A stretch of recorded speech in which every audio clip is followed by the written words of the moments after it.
Dame Barbara Windsor YUI mock PA. Dame Barbara Windsor played Walford matriarch Peggy Mitchell in the BBC soap Victoria Jones, PA. EastEnders archive shot for 30th anniversary, see BBC. Photographer, BBC actress Barbara Windsor, and Dale Winton Michael Walter, PA. The Mitchell sisters have a heart-to-heart on EastEnders. Roxy Mitchell and Alfie Moon embracing. Ronnie and Roxy's mum Glenda arrives in the square and quickly reveals some information that has Peggy worried.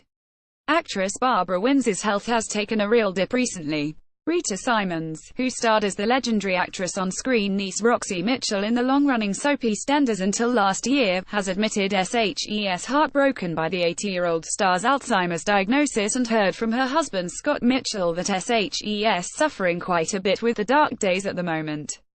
Speaking to the Daily Star on Sunday newspaper, the 41-year-old actress said of her former co-star, who portrayed Peggy Mitchell on the soap, "From what her husband Scott Mitchell said to me, she has had a real dip lately. What I have seen is more confusion, which is really devastating to watch because she always had her marbles together and was always the life and soul of the room. It is an incredibly sad thought that my Aunty Peggy, which is what I've always called Barbara, isn't herself. From what Scott says, there are some dark days but they still have good days, too.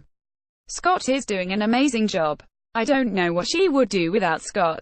Barbara's husband Scott announced last month that she has been diagnosed with the disease, which is the most common type of dementia, and she has been in a definite continual confusion since she turned 80 last August.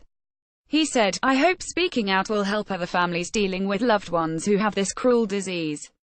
Secondly, I want the public to know because they are naturally very drawn to Barbara and she loves talking to them.